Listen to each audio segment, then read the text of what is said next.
Thank you, Regina, and welcome to Orla's fourth quarter 2025 results conference call.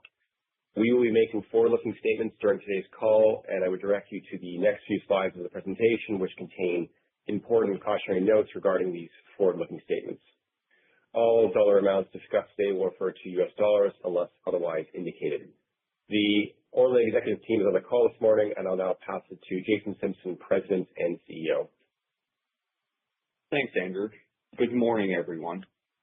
The fourth quarter 2025 was an incredibly strong period to end a pivotal year for Orla.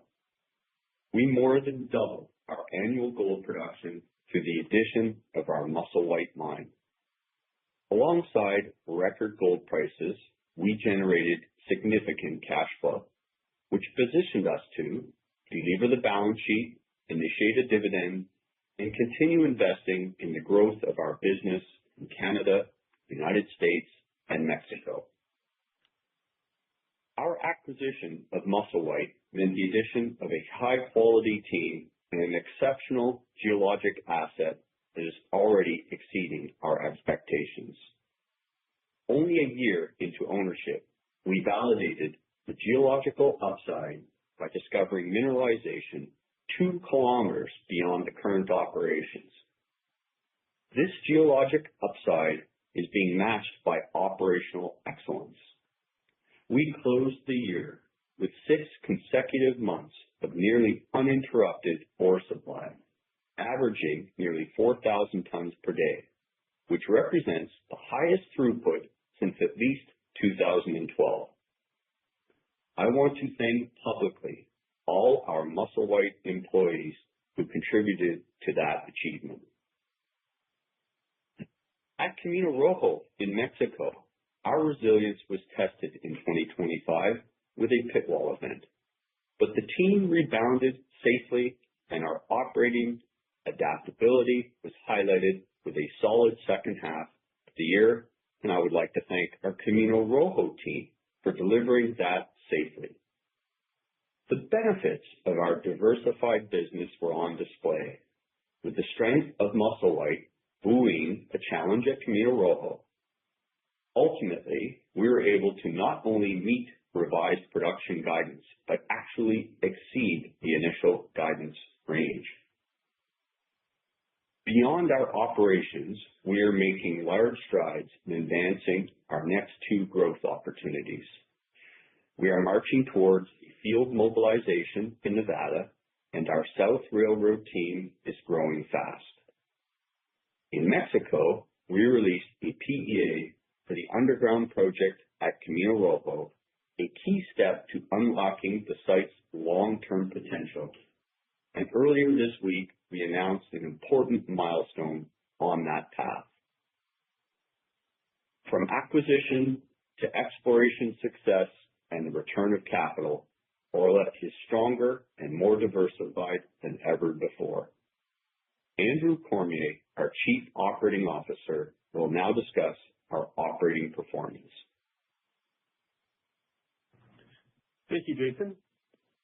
During the fourth quarter, Musselwhite mined 371,000 tons of ore and processed 361,000 tons at a mill grade of 6.77 gram per ton gold. Gold recovery was 95.65%, resulted in production of nearly 76,000 ounces of gold. Main ramp development was extended to the next level in the PQ zone, providing another mining horizon with additional operational flexibility. Development in the 1080 exploration ramp continued to advance in preparation for the arrival of several additional underground diamond drills in the first quarter of 2026. We currently have 6 drills underground.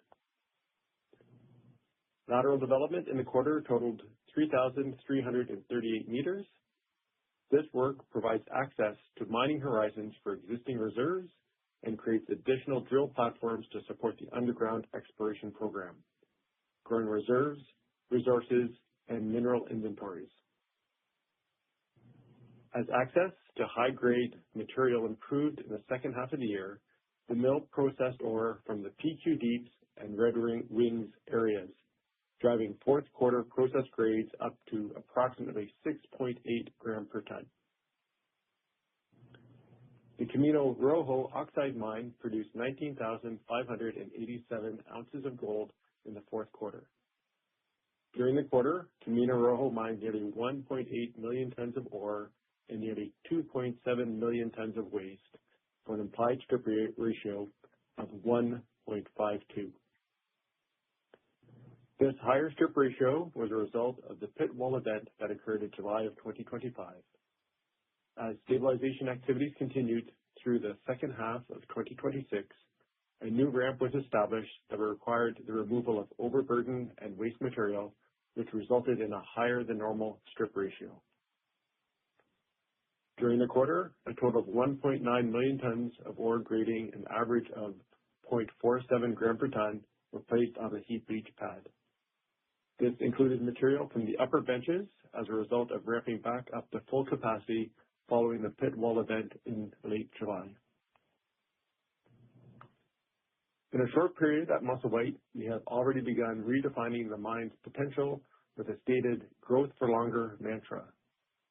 By identifying key bottlenecks prior to taking full ownership, we made operational changes that yielded immediate results. With the commissioning of 4 new scoops and 4 trucks in 2025, the mine stabilized ore delivery to the mill. In 2026, we will complete the replacement and rebuilding of the underground mine mobile fleet. By year-end, Musselwhite had achieved 6 consecutive months of consistent ore production, averaging approximately 3,800 tons per day on a 6-month rolling average basis, a production milestone not reached in many years, and the team is not stopping there. Subsequent to year-end, we released the results of a preliminary economic assessment for the underground project at Camino Rojo. The PEA evaluates the technical and economic potential of a standalone underground development project beneath the existing open pit operation and outlines a potential pathway forward to a large-scale, long-life underground mining operation and processing facility. This study validates the significant economic potential of our sulfide resource and confirms a clearer path to long-term growth. We expect annual production to exceed 220,000 ounces over the first 10 years, effectively doubling our current output. The deposit remains open in Zone 22, offering meaningful resource upside beyond this initial study. This next phase of Camino Rojo represents further growth and value creation, cementing its place as a cornerstone asset for Orla over the long term. This week, we are thrilled to announce that the Mexican authorities approved our environmental impact statement at Camino Rojo. This approval, together with a change of land use authorization, provides the permits required to mine the remainder of the oxide pit, including the layback area to the north. It also permits construction of an exploration drift to support the advancement of the underground project. Subject to board approval, we intend to begin work on the exploration decline in the second half of 2026, with a pre-feasibility study targeted for 2027. We are grateful to the Mexican authorities for their confidence in Orla and our commitment to being a leading employer in the region. Mexico was the foundation of our business, and we intend to be there for a long time, continuing to be a strong, positive contributor, both socially and fiscally. In January 2026, we released our optimized feasibility study for the South Railroad project in Nevada, confirming a robust production profile. This study outlines average output of 130,000 ounces of gold annually over the first 5 years at an all-in sustaining cost of approximately $1,485 per ounce. At $4,500 gold price, the project delivers an after-tax NPV of $1.7 billion and a 95% IRR. As our third operating asset, South Railroad is expected to drive our annual production towards 500,000 ounces per year. Throughout 2025, we successfully transitioned from pre-permitting preparation to formal environmental review under the National Environmental Policy Act. Engineering work moves steadily towards construction readiness, supported by engineering, procurement, and construction management contract awarded to M3 Engineering. By the end of February, we had reached approximately 38% completion in engineering, having advanced mine plan updates, equipment trade-off analysis, and site investigations. Key milestones include the water treatment plant reaching issued for construction status and the issuance of limited notices to proceed for long lead items, including the ADR plant and crushing systems. With civil bid package walks completed on-site and initial capital cost estimates of $395 million, our construction sequencing is validated and ready for mobilization. South Railroad is advancing as a Fast 41 covered project under the guidance of the Bureau of Land Management, providing the tools needed for an efficient regulatory review while ensuring we meet the highest standards of environmental stewardship. We are targeting a final record of decision for mid-2026, with construction to commence shortly thereafter. Based on an 18-month build schedule, we are targeting first gold production in 2028. Etienne Morin, our Chief Financial Officer, will now discuss the financial results for the quarter. Thanks, Andrew. During the fourth quarter, we sold just under 93,000 ounces of gold at a realized price of $4,025 per ounce, and that's including the impact of the gold prepay. That resulted in $378 million in revenue for the quarter.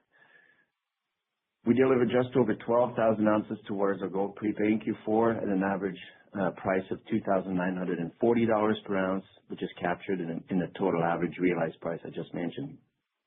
So if we exclude the impact of the gold prepay, our average realized price for the quarter was $4,187 per ounce, beating the average for the quarter. At the end of the year, we had approximately 105,000 ounces remaining under the gold prepay, with equal monthly deliveries of just over 4,000 ounces until February 2028. Consolidated cash costs and all-in sustaining costs for the fourth quarter total $1,093 and $1,536 per ounce of gold sold, respectively. We recorded net income for the quarter of $79 million, or 23 cents per share, and on an adjusted basis, our adjusted earnings were $143 million, or 42 cents per share. The cash flow from operating activities before changes in non-cash working capital was $165 million, with free cash flow for the quarter of $133 million. So exploration and project development costs this quarter were $43.9 million, of which approximately $12.3 million was expensed and $31.6 million was capitalized. Our cash balance at the end of December 2025 was $421 million, with total liquidity of $481 million, including the undrawn portion of our revolving credit facility. And that positions us very well to fund the development of South Railroad and the Camino Rojo underground going forward. Subsequent to quarter end, we repaid $30 million on our revolving credit facility to bring the outstanding balance to $60 million. And also in Q1, we have a few other significant cash payments, including $68 million at Musselwhite related to 2025 income tax.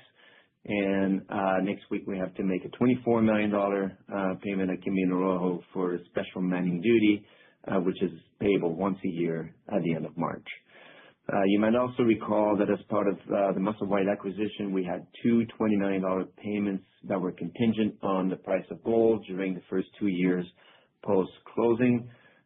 Since the average gold price during that first year exceeded $2,900 per ounce, we had to make the first payment to Newmont last week.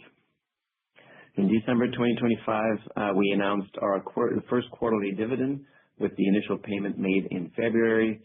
This dividend policy really reflects our disciplined approach to capital allocation by balancing strategic growth initiatives or investments, exploring for new discoveries, deleveraging, and returning capital to shareholders. As our South Railroad construction begins later this year, our strong cash position allows us to self-fund the build along with other internal growth initiatives, all that while maintaining our commitment to this disciplined capital allocation approach. So with that, I'll pass it over to our Senior Vice President of Exploration, Sylvain Guérard, who will now provide you with an update on our exploration activities. Thank you, Etienne. The 2025 exploration program at Musselwhite has delivered a strong finish to the year. Throughout 2025 and the fourth quarter, our teams remain focused on three key pillars: advancing deep directional drilling along mine extension, expanding our underground resource and reserve, and moving our near mine surface program forward. Our deep directional drilling has successfully tracked the down plunge extension of the mine trend. With over 12,500 meters completed in 2025, fourth quarter results have confirmed that gold mineralization continues to at least 2 kilometers beyond our current operation. We are seeing evidence of stacked mineralization zones on the mine extension interpreted as the length and PQ zones. Most of the drilling on the extensions to date appears to have intersected the length horizon, with the PQ extension lying beneath it. This suggests significant additional potential as we continue testing deeper along sections. We'll keep evaluating this through 2026 as we work to define the geometry and grade distribution of these zones. Turning to our underground exploration, we completed more than 32,000 meters of drilling in 2025, which delivered multiple strong drilling intersections. This work is focused on reserve replacement and resource expansion within the length, Red Wings, and PQ zones. This drilling delivered high-grade mineralization that support production, drives growth, and increased geological confidence in near-term production areas. Our near mine surface program concluded in October, returned shallow gold mineralization across several targets, including a narrow high-grade intersection northwest of Carl's Zemo. When combined with historical data, these results highlight the potential to advance future middle feed sources.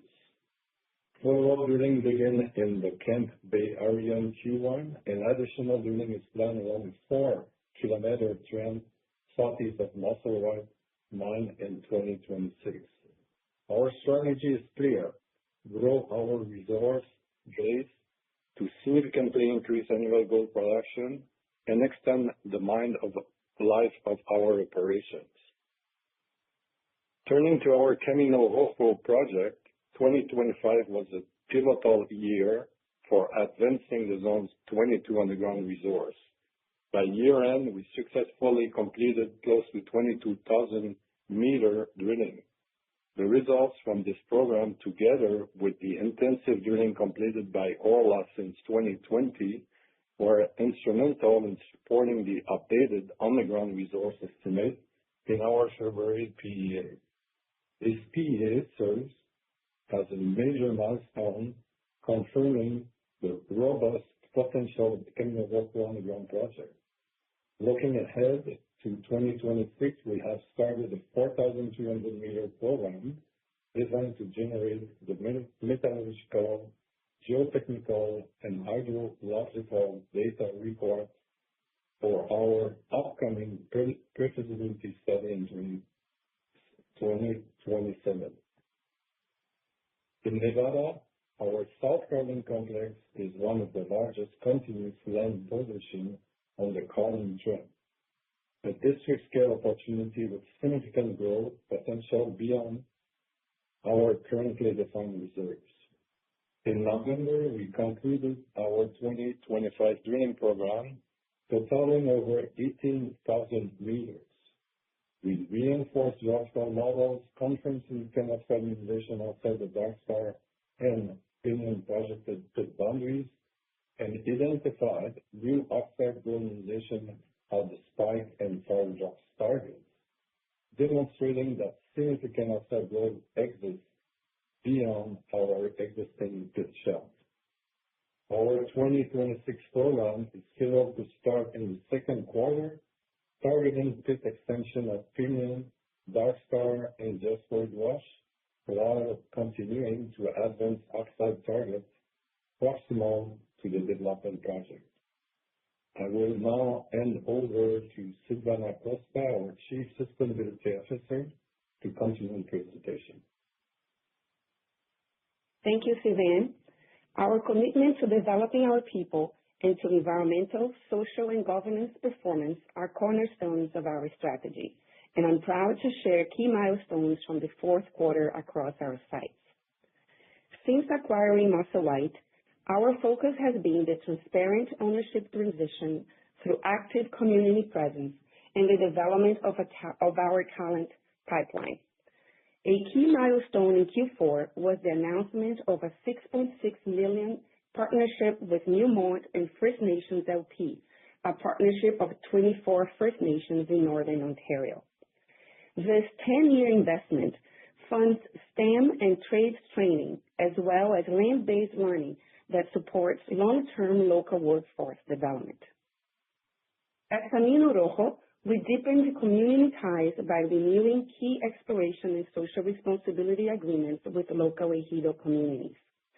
Social investments focused on infrastructure and education, notably advancing the San Tiburcio Egg Farm project and delivering specialized training programs for community members. Our Pro-ABC project, launched earlier in 2025, saw intense activity in Q4, including environmental education events, ecological studies, and livelihood initiatives in partnership with local communities and civil society organizations.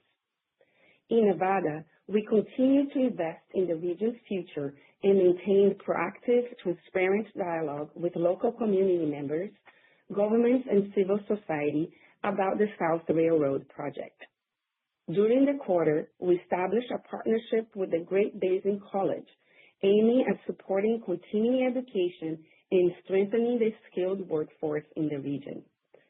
Our team also volunteered locally and continued to support education and meal delivery programs.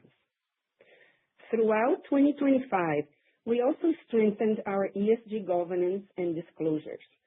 Orla's updated ESG ratings have either improved or remained stable, confirming the effectiveness of our prioritized efforts. On the people front, during Q4, we continued to roll out Orla's bespoke leadership training program, training almost 300 employees across our sites. These development experiences reinforce our values and equip our leaders with tools to support their daily work as well as their professional development journey.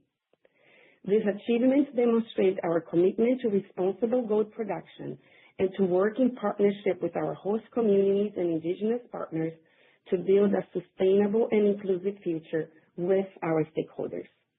I'd like now to pass it back to Jason for his closing remarks. Thanks, Silvana. Orla enters 2026 with strong operational momentum and a clear path to continued production expansion.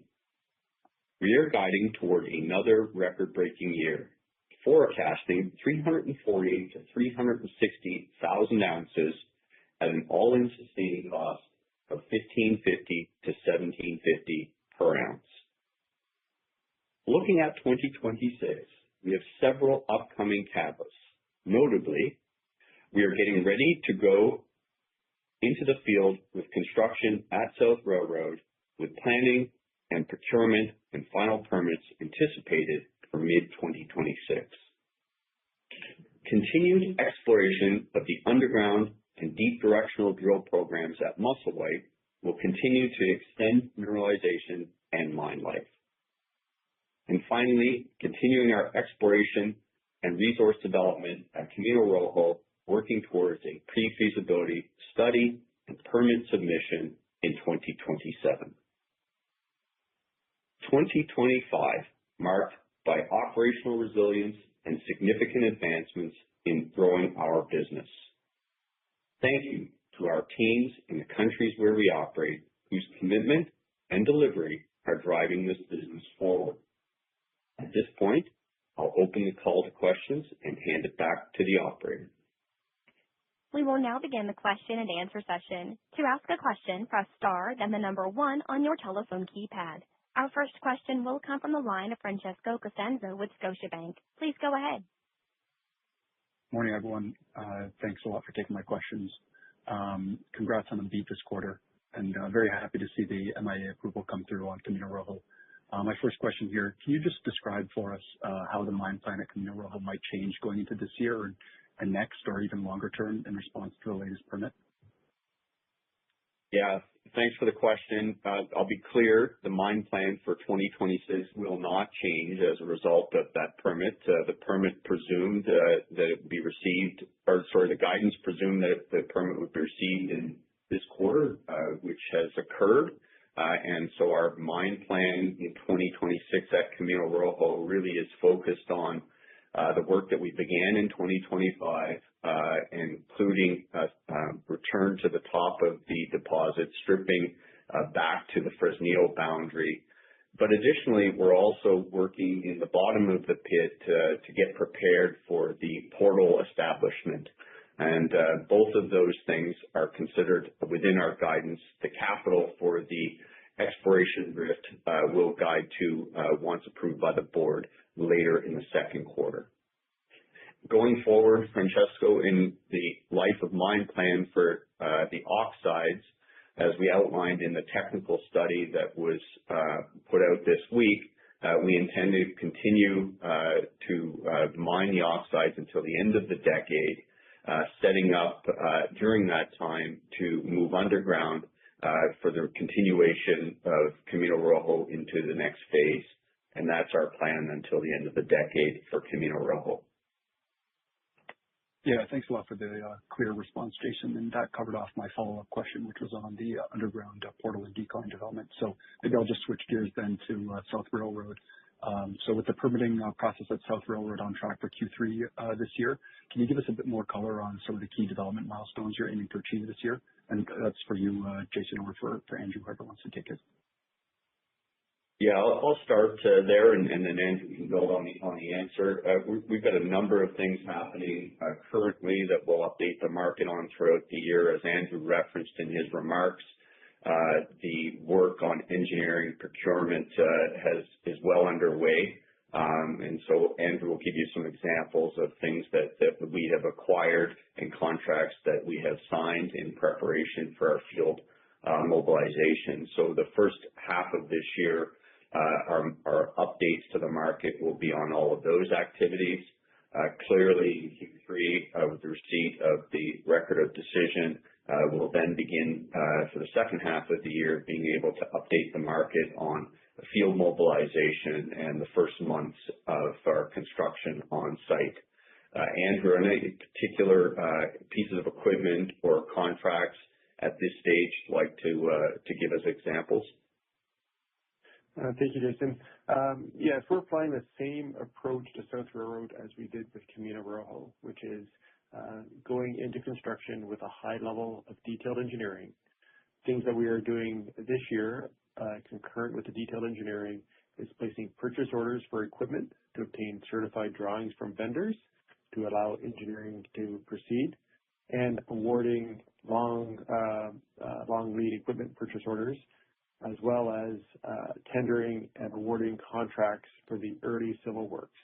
So this will put us in a very strong position upon receipt of the record of decision to start construction and be starting the build with high quality quotes.